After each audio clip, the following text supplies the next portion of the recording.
Namaskar, hello and welcome viewers. You're watching the special presentation of Sansad TV on Rajya Sabha elections. Elections were held on June 10th to fill seats from 15 states that felt vacant due to the retirement of members on different dates. In this edition, you'll get to know everything you wish to know about how the members are elected to the upper house. Come along. The sandstone paved corridors opens to a magnificent chamber, distinct from the other parts of the old Parliament building. The chamber, Rajya Sabha, has possibly seen more stalwarts from various walks of life, from business to sports to culture, than any other political institution of this country.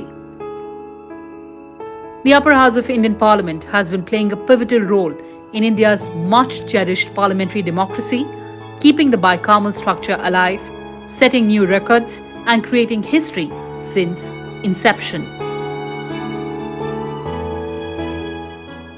Our country has come a long way from the testing times of independence to now being a voice to be heard in the complex global order.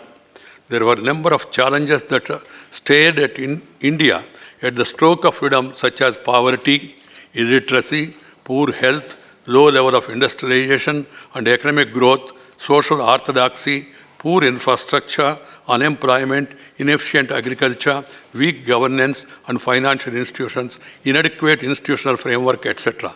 Such a state of affairs set the agenda for the legislature of Sovereign Republic of India and in particular for the Parliament of India.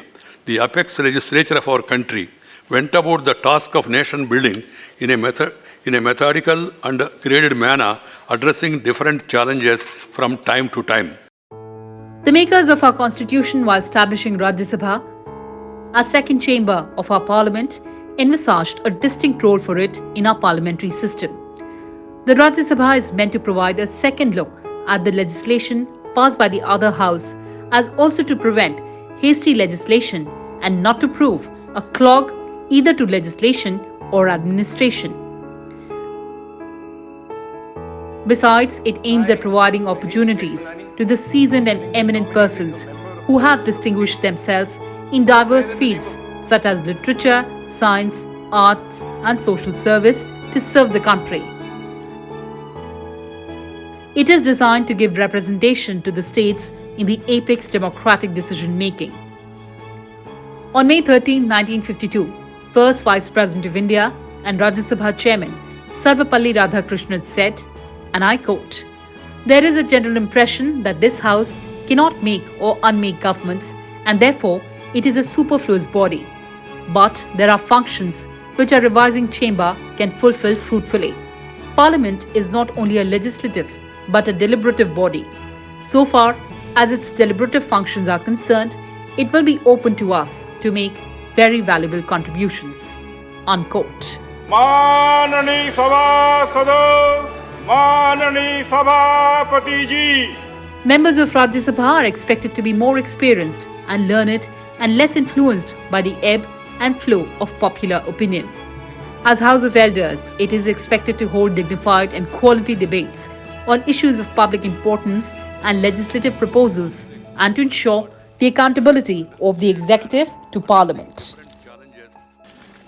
आदरणीय सभापति जी, ये सदन की बड़ी विशेषता है और दो पहलू खास हैं. एक तो उसका स्थायित्व,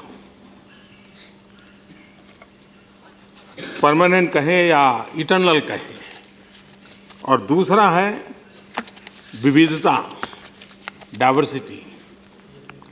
स्थायित्व इसलिए है, इटर्नल इसलिए है कि लोकसभा तो भंग होती है, इसका जन्म हुआ अब तक कभी इसको न भंग हुई है न भंग होना है, यानी ये इटर्नल है.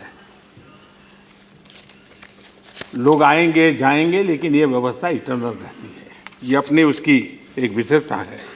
और दूसरा है विविधता, क्योंकि यहाँ राज्यों का प्रतिनिधित्व प्राथमिकता है. एक प्रकार से भारत के फेडरल स्ट्रक्चर की आत्मा.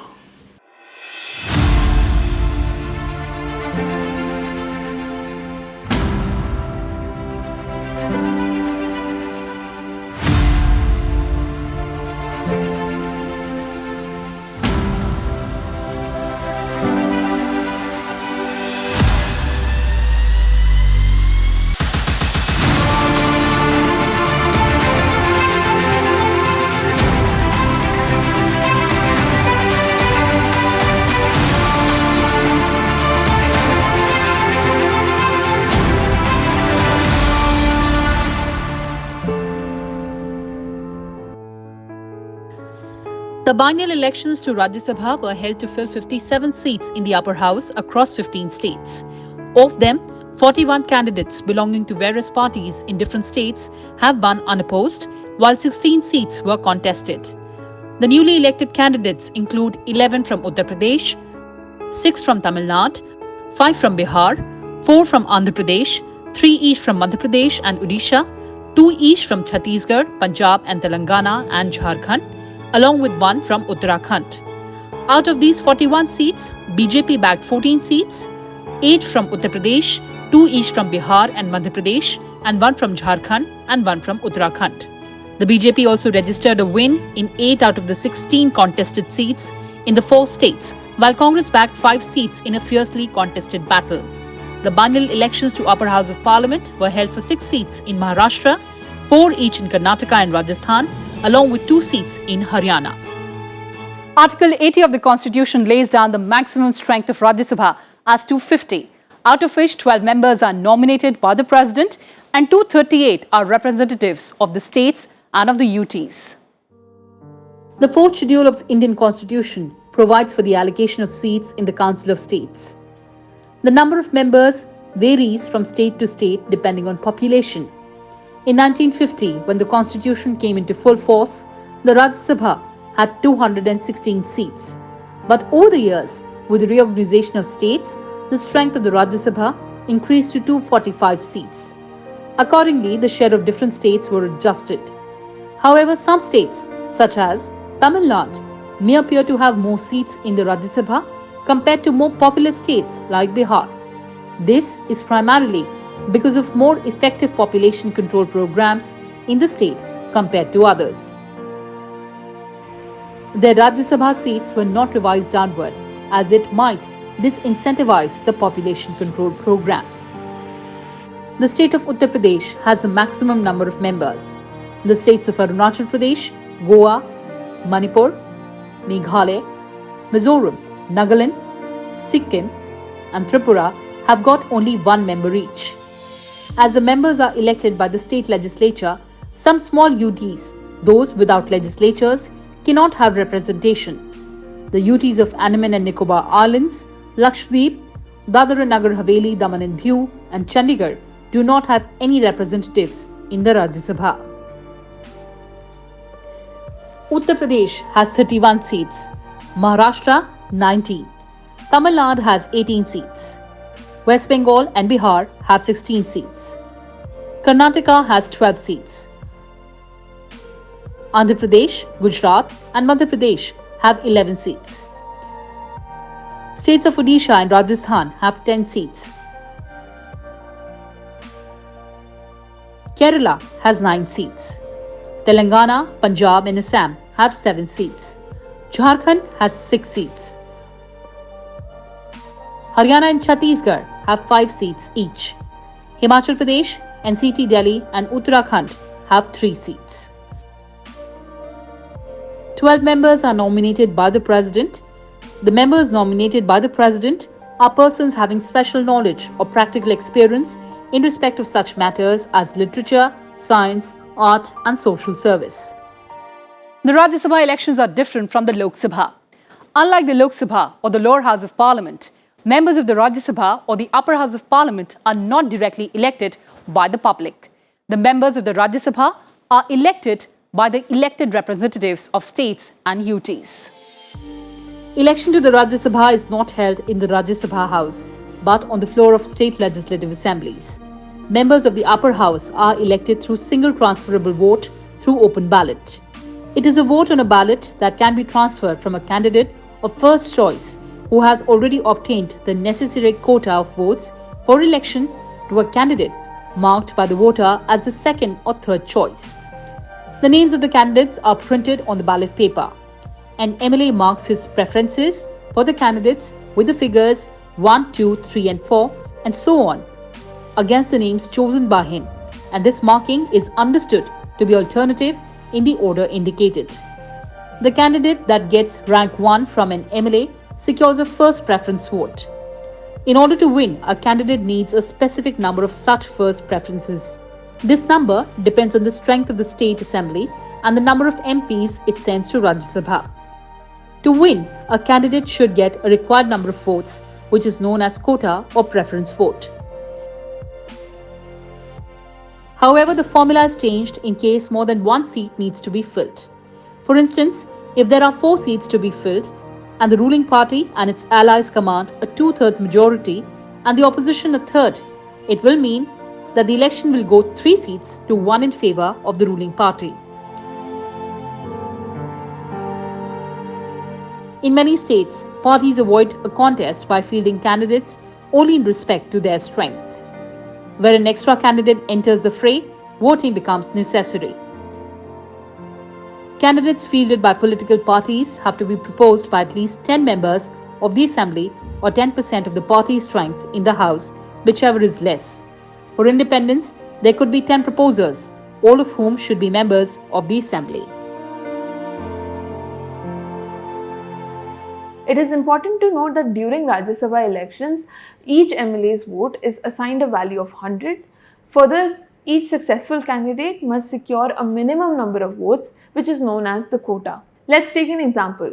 10 Rajya Sabha seats are vacant in an assembly that has 100 MLAs. Assuming that each MLA shows up and casts a valid vote, the quota will be decided in this way. The number of MLAs multiplied by 100 divided by the number of vacancies plus 1. This gives us the figure of 100 times 100 divided by 10 plus 1, which gives us 909. 1 point is added to this figure to give us the quota of 910. Let's further assume that in this assembly, Party A has 60 MLAs, Party B has 30 MLAs and Party C has 10 MLAs. This means that the total value of votes for Party A is 6,000, B is 3,000 and C is 1,000. Given that the quota is 910, this allows Party A to clearly elect 6 MPs, Party B to elect 3 MPs and Party C to elect 1 MP. First preferential votes are counted first. Candidates who secure the required vote quota in this count are declared winners. Their surplus votes get transferred. Following this, if all vacancies have not been filled, the second preferential votes are counted. Winner, if any, is declared. This process continues for next preferential votes till all vacancies have been filled.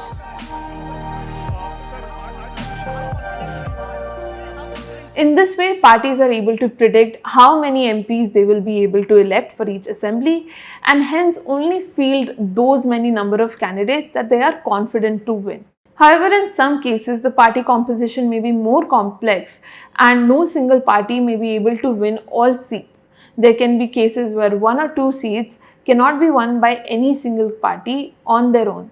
In these cases, parties may field more candidates than the number of vacancies and then elections take place. The MLAs have to use a valid sketch pen provided by the returning officer to mark their preference and vote.